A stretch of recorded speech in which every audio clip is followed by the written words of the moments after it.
You're listening to the Doc Lounge podcast. This is a place for candid healthcare conversations with physician recruitment industry's top executives and thought leaders. This podcast is made possible by Pacific Companies, your trusted advisor in physician recruitment. Good morning. Welcome to the podcast here. This is John Paulk with Pacific Companies. And today I have the pleasure of speaking with, I'm going to describe him as the preeminent authority on medical malpractice insurance. Easy. That's Mark Ledger, the president of CLS. Mark, tell us a little bit about you and how you got into the business. Sure. Well, I've been in the business for about 30 years now, and like you said, I do specialize in med mal only, and that's the only line of insurance I individual doctors, small groups, physician groups, and I write over 100 plus locum companies across the country. So that's impressive. I don't know how you keep that all straight, but my guess is you've been doing this for a long time, and so that's where the title of preeminent authority on this, and I know for our purposes that you've been a resource on many instances. How often are you contacted by recruiters? Some of the firms, the thing I always stress that, I'm not a vendor. I can sit with Pacific Companies for the team. So I encourage recruiters and providers that, that are working or thinking about working on behalf of Pacific Companies to call me if they have any questions regarding medical malpractice, because I'm sure I can answer them. I'm in all 50 states. I'm aware of all the patient compensation fund and all the questions. I've been asked many questions over the 30 years from all specialties and all fields in the healthcare industry. So, I'm going to help, encourage putting the deal together with Pacific and the providers, and also help the recruiters as far as helping them put. What would you say is the most common question you get? In my tail coverage, am I covered on my tail? Right. That would be the most predominant question. And, there's a lot of misinformation. Some of the providers only want occurrence coverage versus claims made. And, I can kind of talk a little bit about that. But as far as occurrence and claims made is concerned, claims made is probably 98% of all policies in today's world that's the type of policy they are. Back in the late 80s, early 90s, when I was getting into this business, occurrence was pretty and they rule that that was only to get. But unfortunately, in the late 80s, early 90s, a lot of those companies started going out of business because they couldn't predict future claims. And I'll kind of give you an example.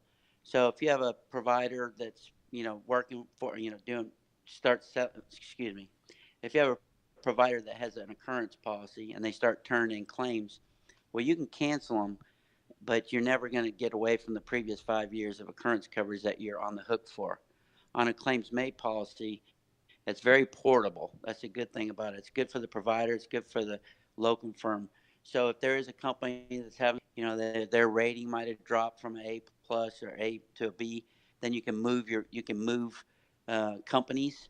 And with an occurrence coverage, you can't really do that. So that's why there's really only one company that's selling it in all 50 states in today's world, and it's very expensive. And it really doesn't make much sense to purchase an occurrence policy anymore, because for an individual provider, if they have their own insurance, they can, if they bought an occurrence policy, they have to prepay their tail year after year after year. But in today's world, for an example, if you stay with a company for 2 years and you retire at 55, you get free tail. So what's the purpose of prepaying it? It could be 3 or 4 times more than your original premium that you're paying every single year. Cents, for an occurrence policy. Right. The questions we often get, it happens less now than it did even just a couple of years ago. But I only want occurrence based. My sense of that is, Mark, that in many instances they don't have a complete understanding, and they say, "Well, I want to make sure I have a tail." So that's correct. Yeah. As far as that goes, is it safe to say that claims made policies effectively have a tail, or as we sometimes inform providers of, is that you have ongoing coverage? Correct. Both are correct. And the good thing about a provider working in locums, it's becoming a way to do practice. Their private practice, the way of practicing medicine, has become much more prevalent and acceptable. And one of the big things about it was malpractice. Malpractice was very high. For individual doctors, I can remember someone paying over $200,000 in California. In the mid '90s. So unfortunately now it's not like that. But coverage is concerned, it's there. So another question we sometimes entertain from providers, both physicians and to perhaps a lesser extent advanced practice providers, is why do I need a policy with you? I've already got my own policy. Help me understand, Sure. or our In that audience. setting, there's two ways looking at it. The provider wants to use the policy that they're using, but unfortunately, they might not know that their policy won't extend coverage out if they're doing a low case. They might not be able to go into a different state, or it might not be even go into a different hospital system. So they might think there's coverage there, but the majority of their time, their locum or moonlighting assignment, it doesn't extend coverage out to that. And then as far as the locum firm's concerned, you have to control. They have to control their own insurance. Premiums are getting paid, and the canceled for one reason or another. And if there was no tail purchase, then all the exposure will.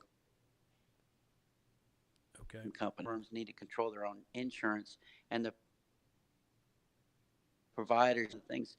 One of the good things about doing locums is that they're not responsible, which the locum firm is. So it's in my best interest as a contractor in locum tenens speak to have the agency, in this instance specific companies, provide me with that claims made policy. I'm covered. No question. Okay. No question. Yeah, I think sometimes that a little bit of information can add to some confusion there. Let me ask you another question that I've often pondered. What's the significance of the carrier's rating? I think we have A+. That's a big significant. And why? In the last 2 years, we probably had 7 physician malpractice carriers. Not necessarily for the locum side, but for individual providers. A couple in California, a couple in Florida, North Carolina. There are different types of insurance company, but they're set up mostly by physician grouping up their own insurance company, and unfortunately, they all went out of business. And they even if you had a claim already filed with this particular carrier, they're not taking care of the claims anymore. You're not getting your premiums back. They basically just shut the door, and the provider in their own claims, unfortunately. So that's really important. Today's already reported a claim. You were left to handle the claim on your own. The company went bankrupt and didn't have money to support the claims. So, AM Best Rating is the predominant rater of insurance companies. And so you really need to do your due diligence when you're thinking about working with a company, a locum firm, even on an individual basis. You need to, look at the AM Best Rating. They rate anywhere from C to C minus, A minus, A plus plus.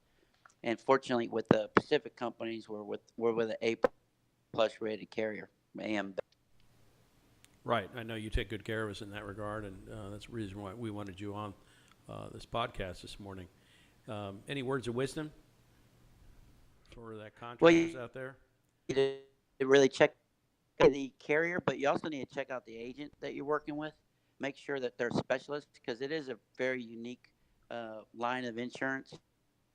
A lot of things that you need to know as far as being able to speak with physicians, being able to talk with recruiters, being able to handle patient compensation funds, claims adjuster. You really need to find a specialist that medical malpractice.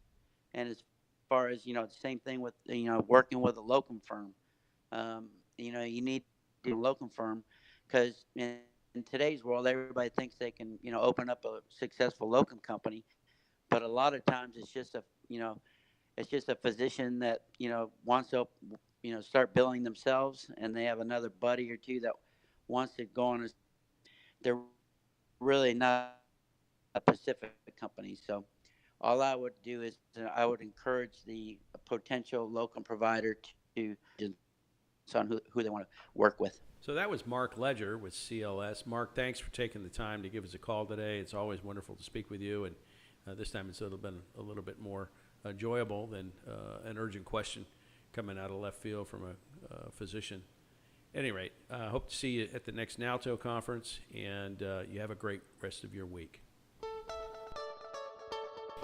Thank you to all our listeners. If you'd like to be notified when new episodes air, make sure to hit that subscribe button. And thank you to Pacific Companies. Without you guys, this podcast would not be possible. If you'd like to be a guest or for more information, go to www.pacificcompanies.com.